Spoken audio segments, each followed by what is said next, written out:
Hello everyone, welcome to all of you.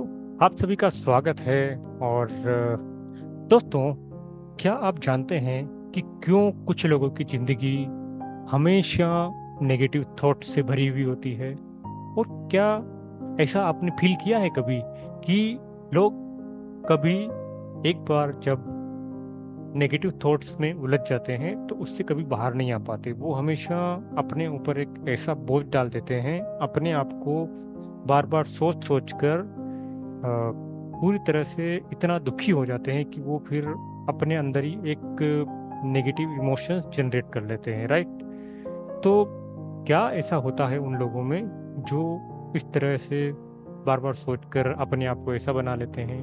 और दूसरी तरफ आपने देखा होगा कुछ मोटिवेशनल स्पीकर्स को, कुछ ऐसे लोग जो हमेशा एनर्जेटिक रहते हैं और कॉन्फिडेंट रहते हैं, उनकी जिंदगी में चाहे कुछ भी आ जाए, राइट, जैसे कुछ भी इंसिडेंट हो जाए या कुछ भी किसी भी तरह का कोई चैलेंज आ जाए, वो हमेशा एक एनर्जेटिक फीलिंग रहती है उनके अंदर। और उनका जो कैरेक्टरिस्टिक रहता है, उनका जो ऑरा रहता है, वो हमेशा कभी भी डाउन नहीं जाता, राइट? उनकी थिंकिंग हमेशा एक राइट वे में चल रही होती है, राइट? तो ऐसा क्या होता है इन दोनों लोगों में? एक तरफ तो एक आदमी चैलेंज वही है, लेकिन वो फिर भी एनर्जेटिक रह रहा है, लेकिन दूसरी तरफ वो आदमी जिसके अंदर वो चैलेंज आते ही वो पूरी तरह से डाउन हो जाता है और पूरी तरह से अपने आप को लो फील करने लगता है। तो दोस्तों, अगर आप भी ऐसा ही फील करते हैं तो आज इस वीडियो में हम इस प्रॉब्लम की डेप्थ में जाने वाले हैं, राइट? तो इस प्रॉब्लम की डेप्थ में जाने का मतलब है कि आज हम मिलकर इस प्रॉब्लम का सॉल्यूशन फाइंड आउट करने वाले हैं कि डीप में इसका क्या रीजन है, राइट? तो दोस्तों, अब बात करते हैं उन लोगों की जो हमेशा नेगेटिव सोचते रहते हैं, राइट? तो अब वो क्यों दुखी रहते हैं?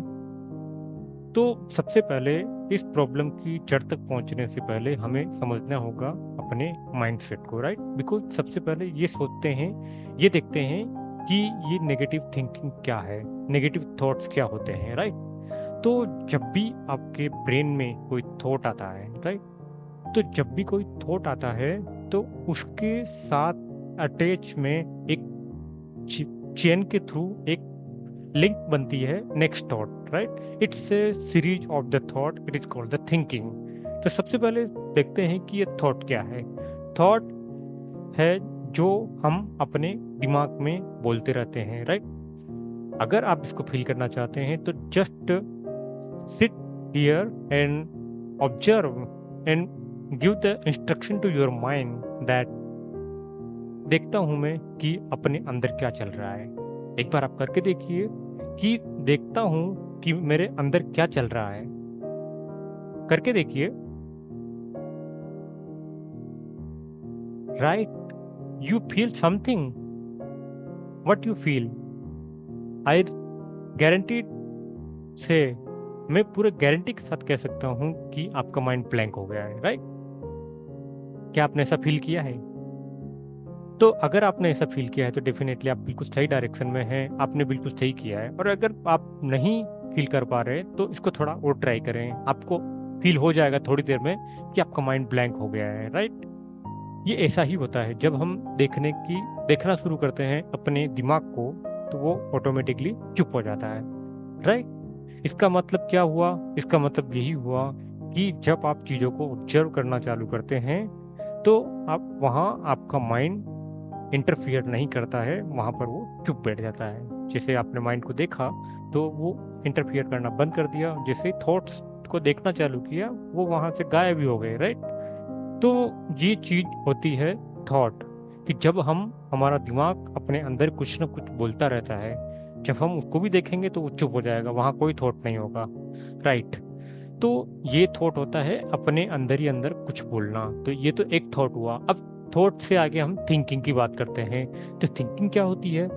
थिंकिंग होती है कि उस थॉट से रिलेटेड कुछ और आगे हम सोचना शुरू करते हैं कि कोई इंसिडेंट है, कोई भी थॉट आया इमीडिएटली, तो उस थॉट से रिलेटेड आगे और सपोर्टिव थॉट क्या क्या हम बना सकते हैं, क्या क्या इमेजिन कर सकते हैं, वो होता है आपका थिंकिंग, राइट।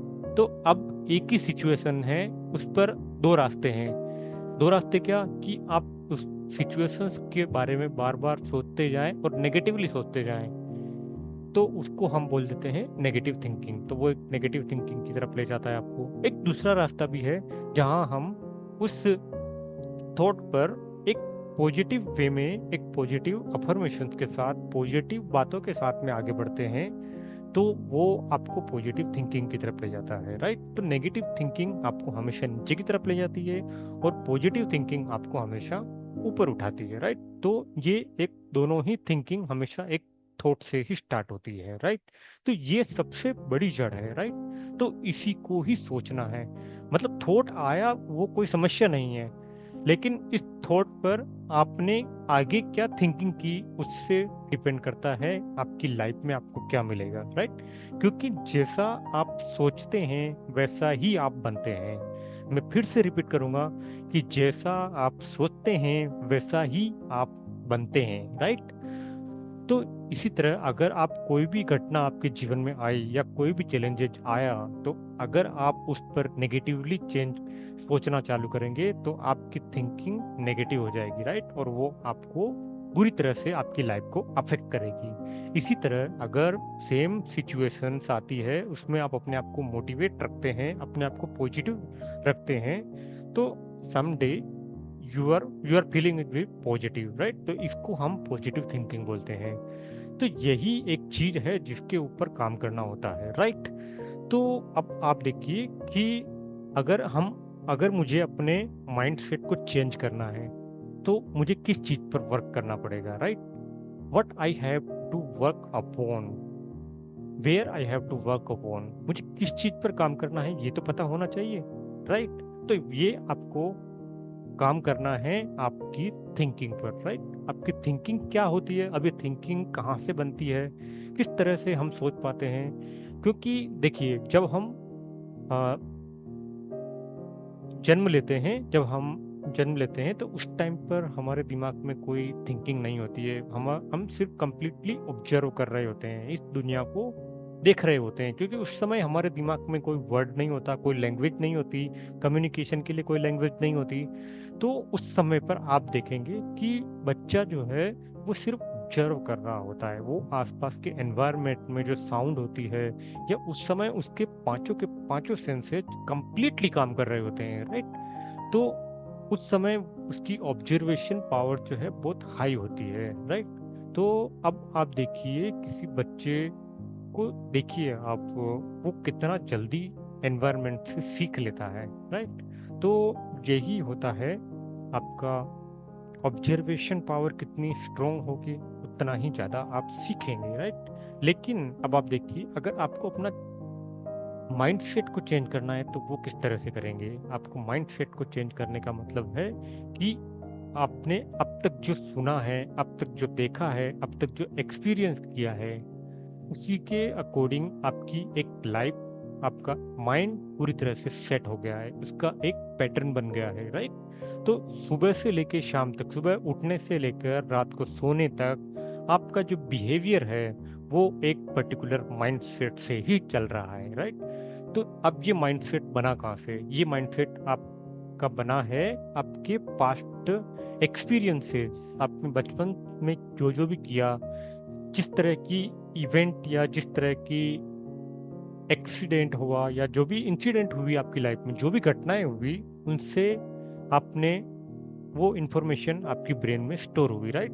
जैसे मान लीजिए कि आपकी लाइफ में बचपन में आपके साथ कोई बुरा इंसिडेंट हो गया। मान लो कि आपको बचपन में स्कूल में आपको एक स्टेज पर बुला दिया गया इमीडिएटली, जबकि आपको उसकी प्रैक्टिस भी नहीं थी, और इमीडिएटली आपका स्टेज पर आप गए तो आप वहाँ बोल नहीं पाए, बिल्कुल भी नहीं बोल पाए, और आपकी ऑडियंस पूरी जो है आपके ऊपर हंसने लगी। तो वो आपके लिए एक बुरा टाइम हो गया, तो अब आपको उस समय किस तरह की फीलिंग होगी कि अब मुझे कभी भी स्टेज पर नहीं जाना। क्यों? क्योंकि आपके दिमाग में बैठ गया कि अब अगर मैं स्टेज पे गया तो सारे के सारे लोग मुझे हंसेंगे, तो एक तरह से वो डर बैठ गया, राइट।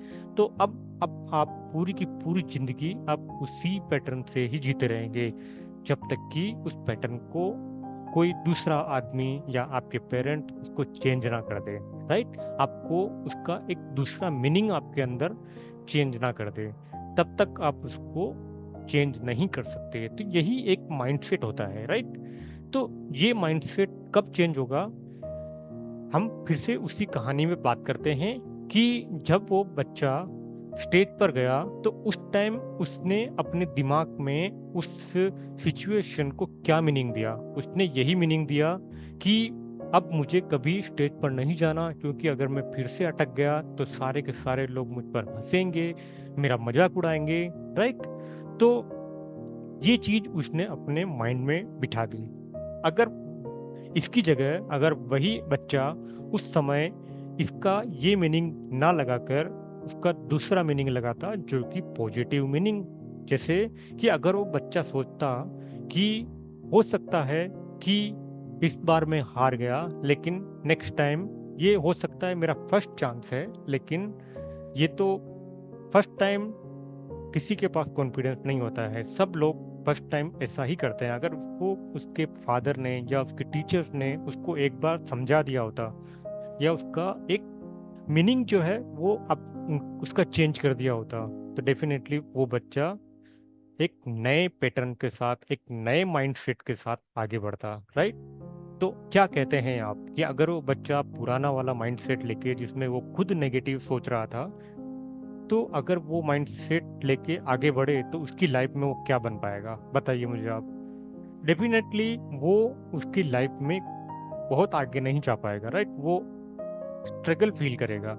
इसी तरह अगर वही बच्चा दूसरे माइंडसेट के साथ कि ये तो सबके साथ ही होता है तो मेरे साथ भी होगा, लेकिन इस बार नहीं तो अगली बार मैं अच्छी तरह से परफॉर्म कर पाऊंगा, राइट। तो अगर ये माइंडसेट उसने लिया तो डेफिनेटली वो बार बार कोशिश करता रहेगा, और एक बार, दूसरी बार, तीसरी बार, फिर चौथी बार, ज्यादा से ज्यादा पांचवी, छठी और मैक्सिमम 10वीं बार में वो बच्चा एकदम परफेक्ट हो जाएगा और उसको कभी डर नहीं लगेगा, राइट। तो यही होता है एक माइंडसेट, राइट। तो माइंडसेट को चेंज करने का यही तरीका है कि जिस तरह से उस बच्चे का माइंड माइंड में जो उसने बोला अपने आप से, उसका मीनिंग हम चेंज कर देते हैं, तो हमारा पूरा एक नजरिया बदल जाता है, राइट। इसी को नजरिया बदलना कहते हैं, या इसी को माइंडसेट चेंज करना कहते हैं, राइट। तो बताइए दोस्तों, किस तरह आज की वीडियो आपको कैसी लगी? तो क्या आपने सीखा इस वीडियो से? क्योंकि ये वीडियो सबसे इम्पोर्टेंट है, राइट। क्योंकि मैं जानता हूँ कि बहुत लोग नेगेटिव माइंडसेट से अपनी जिंदगी से परेशान हो चुके हैं, राइट। तो इस परेशानी का हल उन्हें चाहिए, और ये हर बच्चे को चाहिए, हर आदमी को चाहिए, राइट। तो वो किस तरह से इस नेगेटिव माइंडसेट से बाहर आए, वही मेरा इस वीडियो में देने का मकसद था। अगर आपने वीडियो पूरी देखी है तो मुझे पूरा विश्वास है कि आपको समझ आ गया होगा कि कहाँ काम करना है, क्या चीज पर चेंज करने से आपका माइंडसेट चेंज हो जाता है, राइट। तो वो सिर्फ मैं लास्ट में एक बार फिर रिवाइज करता हूँ कि सिर्फ और सिर्फ मीनिंग चेंज करने से ही आपका माइंडसेट चेंज हो जाता है। आप अपने ब्रेन में अपने आप से क्या बोलते हैं, अपने आप से क्या समझते हैं चीज़ों को, अगर आप पहले किसी और चीज को समझ रखा था, किसी इवेंट का मतलब, तो अब उसका मतलब आप चेंज कर दीजिए, तो आपकी पूरी दुनिया चेंज हो जाएगी। यही एक तरीका है माइंडसेट चेंज करने का, राइट। अब इसकी कुछ टेक्निक्स भी है, अगर कोई नहीं कर पाता है तो इसकी कुछ टेक्निक्स भी हैं। तो इस वीडियो से आपको इतना तो जरूर पता चल गया होगा कि हमें किस चीज़ पर काम करने की जरूरत है। तो आगे आने वाली वीडियो में हम कुछ ऐसी इस ऐसी टेक्निक्स पर भी बात करूंगा जिससे हम माइंडसेट को पूरी तरह से रीप्रोग्राम कर सकते हैं, राइट। तो तो यही था आज का हमारा सब्जेक्ट, और यही मैं आपको देना चाहता था आज की वीडियो में। तब तो thank you very much for listening till the end. I hope that you got the clarity of your problem. So in the coming video मैं आपके लिए कुछ अच्छा लेकर आऊँगा। तब तक के लिए बने रहिए इस चैनल पर। अगर आपने अब तक इस चैनल को सब्सक्राइब नहीं किया है तो प्लीज़ सब्सक्राइब कर लीजिए और इस चैनल को सब्सक्राइब कीजिए और बेल आइकन बटन भी दबा दीजिए ताकि आने वाले समय पर मैं आपको एक अच्छा एक माइंडसेट एक अच्छी टेक्निक सिखा सकूं आपको माइंडसेट चेंज करने की। और भी बहुत सारे टॉपिक में मैं वीडियो बनाता रहता हूं, तो आप मुझे कमेंट सेक्शन में भी बता सकते हैं कि आपको किस चीज़ का सॉल्यूशन चाहिए। राइट, आप अपनी लाइफ में किस प्रॉब्लम को फेस कर रहे हैं ताकि हम मिलकर उसका सॉल्यूशन कर सकें। राइट, तो thank you very much for listening this video. फिर से मिलूंगा आपके साथ नई वीडियो में। तब तक के लिए बाय बाय, थैंक यू, नमस्कार।